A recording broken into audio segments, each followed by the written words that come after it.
Bienvenidos a Economía en Breve número 388 del 3 de noviembre del 2024. Esta semana tenemos un montón de información económica para comentar, así que tal vez sea un programa un poco largo.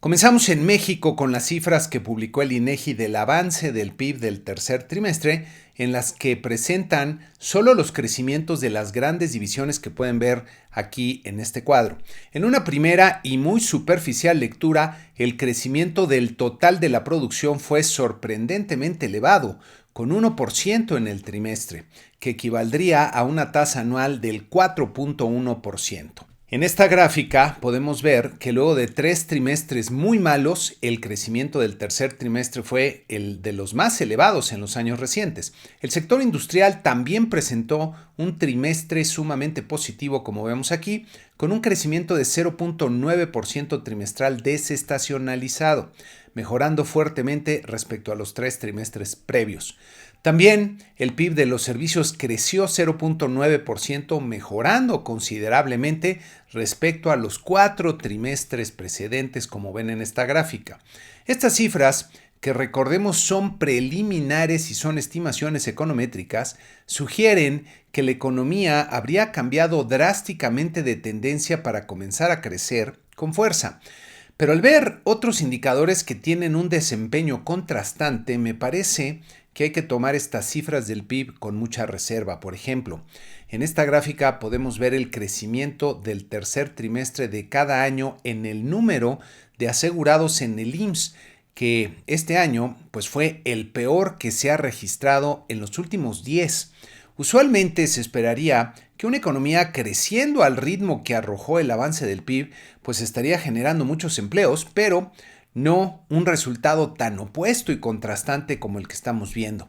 Tal vez por eso dicen que el crecimiento económico es como el Wi-Fi, que el gobierno asegura que está por todos lados, pero nadie lo ve. Bueno, otro indicador, por cierto, también de la semana, que apunta hacia una lectura diferente para la economía, fue el indicador IMEF, que pueden ver en esta gráfica en su tendencia ciclo, reduciéndose por debajo de los 50 puntos en su componente no manufacturero, aquí en la línea roja, por primera vez desde el 2020 y con una clara tendencia de baja de varios meses en ambos componentes. Hay que recordar que niveles por debajo de los 50 puntos quieren decir que se está en terreno de contracción. Este indicador nos está diciendo que la economía está perdiendo fuerza. También en la semana se publicaron los resultados de la Encuesta Nacional de Ocupación y Empleo del mes de septiembre, que contiene la tasa de desocupación a nivel nacional que pueden ver en esta lámina, manteniéndose en niveles bajos respecto a lo observado en años anteriores, pero sin mostrar la fuerte baja que se esperaría con una economía creciendo con fuerza, como apuntan las cifras del PIB.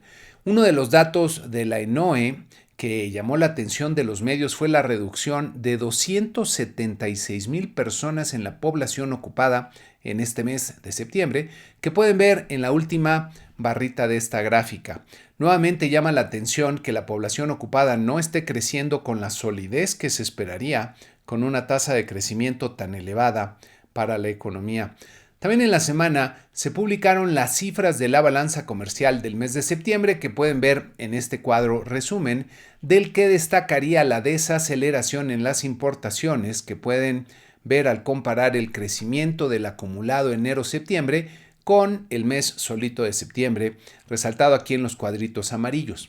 El comercio total se redujo respecto a los meses previos y respecto al mismo mes de un año atrás, lo que sugiere desaceleración en la economía. Las exportaciones automotrices bajaron para sumar 15.2 miles de millones de dólares, arrojando una caída de 7.4% a tasa anual. Como pueden ver en la gráfica, la cifra de septiembre fue la más baja desde el pasado mes de enero. Las exportaciones de manufacturas no automotrices también bajaron respecto a los 2 meses previos para sumar 29.8 miles de millones de dólares, ubicándose 8.7% por arriba del nivel que registraron un año atrás. Las importaciones de bienes de capital, que podemos ver en esta gráfica, sumaron 4.8 miles de millones de dólares, registrando una tasa anual negativa de 4.5%. En la gráfica podemos ver que el resultado de septiembre fue de los más bajos en poco más de un año.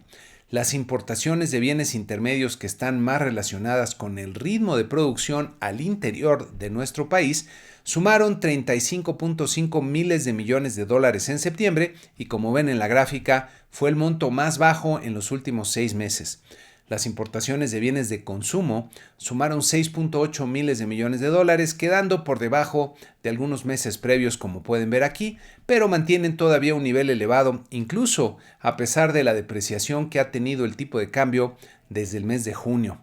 Por otro lado, las remesas que envían los trabajadores mexicanos en el extranjero a sus familias en México sumaron 5.4 miles de millones de dólares en el mes de septiembre, que, como pueden ver en la gráfica, pues representa el monto más bajo de los últimos 6 meses e incluso quedó por debajo del monto observado hace justo un año. Si vemos el flujo de remesas en pesos, este sumó 105.1 miles de millones, que no estuvo tan mal respecto a los meses previos, lo que se explica en gran medida por la depreciación de nuestra moneda que ya comentamos. La remesa promedio fue de $388, que, como ven en la gráfica, fue un nivel bajo respecto al observado en varios de los meses previos y fue inferior al observado en septiembre del 2023 y del 2022. Ya vistas en pesos, la remesa promedio ascendió en septiembre a 7,613 pesos, que fue un monto elevado al compararlo con el último año y medio. El notable brinco se observa desde luego desde el mes de junio y se explica principalmente por la depreciación del peso. Si vemos el número de envíos, también notamos que hay una baja respecto a los 4 meses previos y respecto al nivel de un año atrás, lo que nos indica que el flujo de estos envíos está perdiendo fuerza. Las finanzas públicas presentaron resultados, diría, preocupantes en el mes de septiembre, registrando un déficit de 161 mil millones de pesos, con lo que el déficit acumulado en lo que va del año hasta septiembre ascendió a 993.2 miles de millones de pesos. Recordemos que el déficit ocurre cuando el gasto excede a los ingresos, lo que representa un desequilibrio que tiene que cubrirse con algún tipo de endeudamiento. Para que se den una idea de la magnitud, el déficit acumulado del gobierno es cercano al valor de la producción total del estado de Puebla o del estado de Sonora. Se supone que el nuevo gobierno reducirá el déficit de forma importante para el 2025, pero quieren gastar 12,936 millones de pesos en una elección caprichosa de jueces por el tema de la reforma judicial.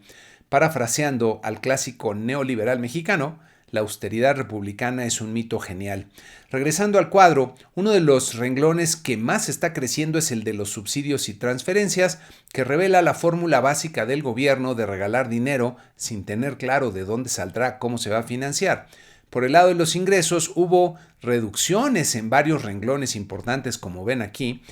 de los que destacaría sobre todo la recaudación por IVA y por IEPS de gasolinas y diésel. La deuda pública bruta llegó a 17,742 miles de millones de pesos luego de aumentar 2,655 miles de millones de pesos en los primeros 9 meses del año, 2.7 billones de pesos, como ven en este cuadro resumen con datos de la Secretaría de Hacienda. Estos desequilibrios en las finanzas públicas representan uno de los retos más importantes para el país en el sexenio que comienza, y ya veremos si en la presentación del presupuesto que se dará a mediados de este mes se tienen intenciones de atender verdaderamente este problema que se vuelve cada vez más urgente. Y para seguir con los retos del sexenio, esta semana se presentaron los resultados de Pemex del tercer trimestre del año, que pueden ver en este cuadro resumen por segmento de negocios comparado con el resultado que tenía hace un año. De verdad es terrible el desempeño operativo y financiero de Pemex, que registró una pérdida de 483 miles de millones de pesos en la división de transformación industrial, es decir, en la refinación, y caídas en todos los segmentos respecto al año pasado. En esta siguiente gráfica pueden ver el desempeño observado en la producción de petróleo crudo, con una tendencia descendente que se acelera a partir de mediados del 2023 y con las metas que se plantearon en el plan de negocios del inicio del sexenio anterior, en niveles muy por arriba de la realidad, evidenciando que la estrategia pues fue un rotundo fracaso. También en la semana, el Banco de México presentó los resultados de la encuesta mensual a los analistas del sector privado que pueden ver en este cuadro resumen. Otra vez más, el pronóstico promedio de crecimiento del PIB para este año se redujo, al pasar ahora de 1.45% en la encuesta de septiembre a 1.41% en la actual, bajando también el pronóstico para el 2025 de 1.28% a 1.22%, como ven aquí. Los pronósticos de inflación registraron cambios marginales, principalmente de baja, como pueden ver en la tabla, y no me detengo a comentarlos. El pronóstico de tipo de cambio para el cierre del presente año aumentó a 19.85 pesos por dólar, mientras que para el 2025 aumentó a 20.06 pesos por dólar, y me parece que en la próxima entrega seguiremos viendo que sigue aumentando este pronóstico. La tasa de interés de referencia monetaria prevista para el cierre de este año y el que sigue se revisó de forma casi marginal, como ven aquí en la tabla. Los pronósticos de aumento en el número de asegurados en el IMSS se redujeron de forma importante a 402,000 para el 2024 y 378,000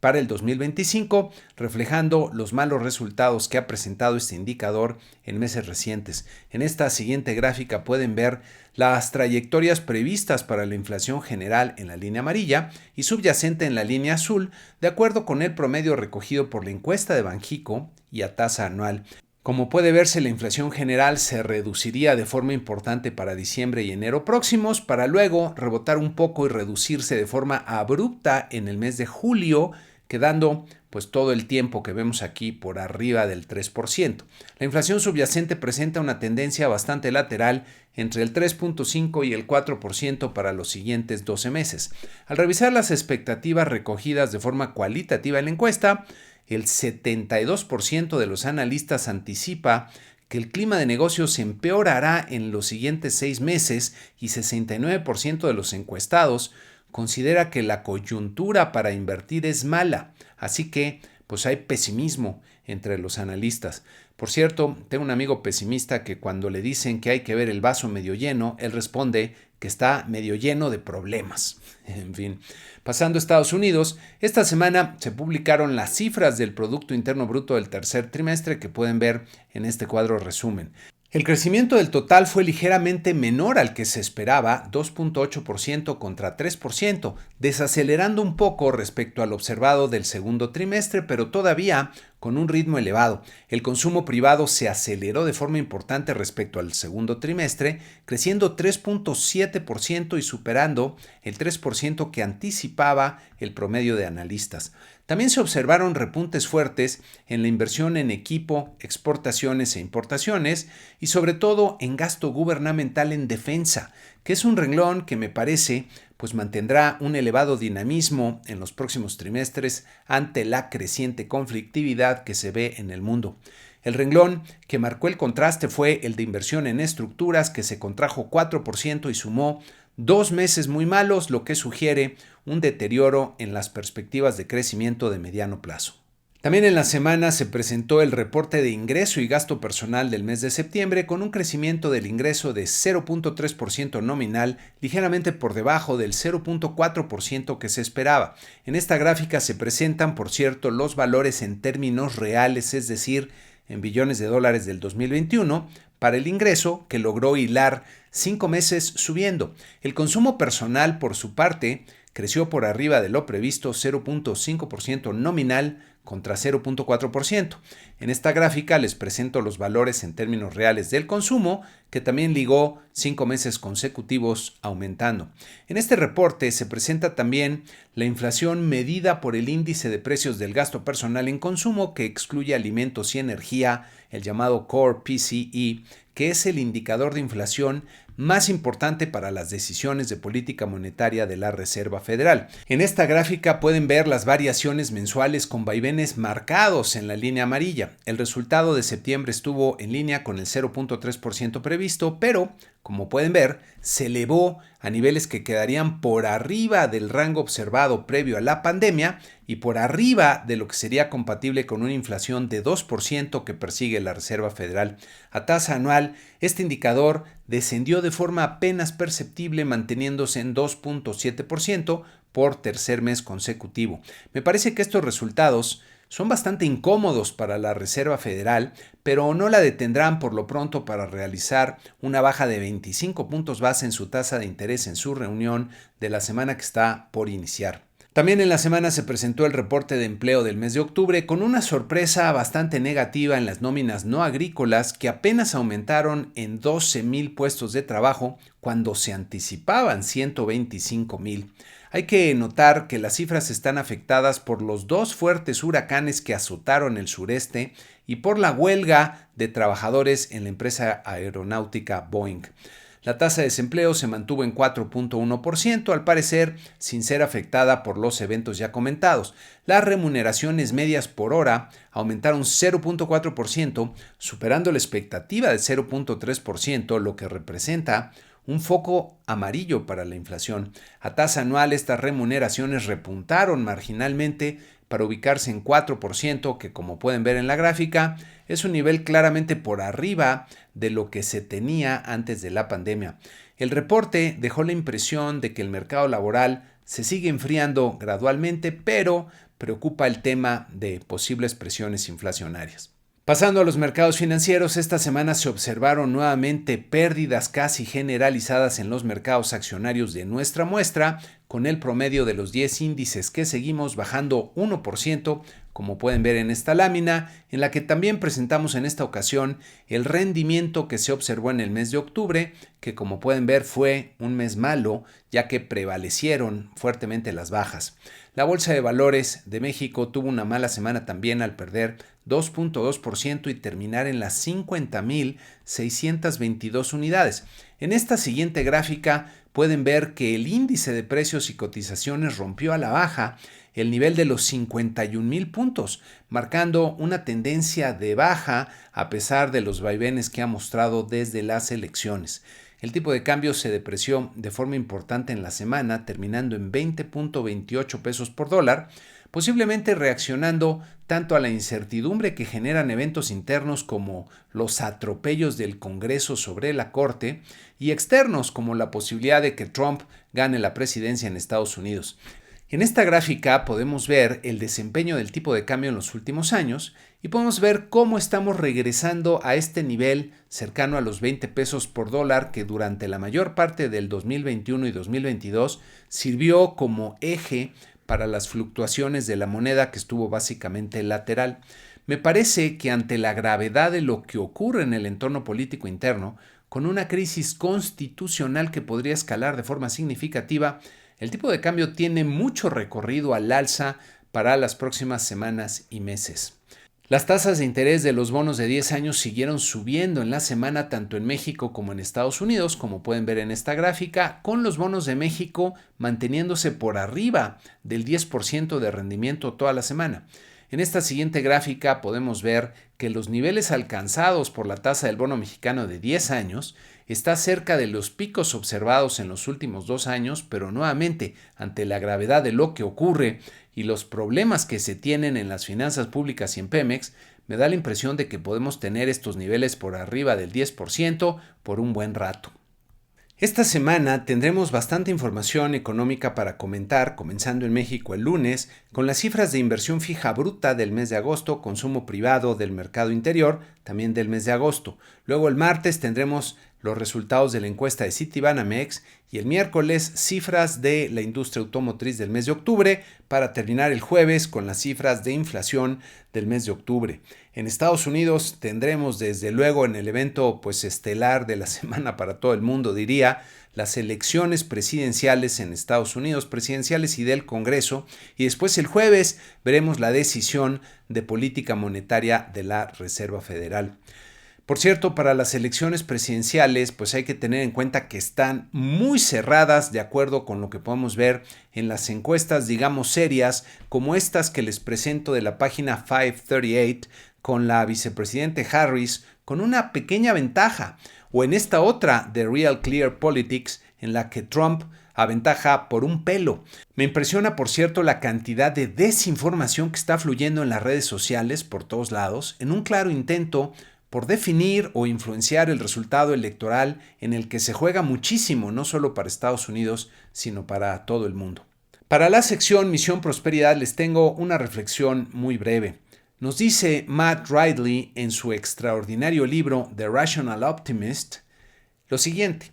la lección de los últimos 2 siglos es que la libertad y el bienestar van de la mano de la prosperidad y el comercio. Lo que estamos viendo en México y en el mundo es que se están eligiendo líderes que no entienden esta lección, atacando de diferentes formas el comercio que se puede dar en una economía de mercado, y las consecuencias serán pérdidas importantes en libertad, en bienestar y en prosperidad. Habrá que difundir más y mejor las ideas y aprendizajes de libros como este para que los ciudadanos alrededor del mundo elijan mejor a sus líderes y no se dejen arrastrar por las promesas seductoras pero siempre fallidas de los populistas y demagogos.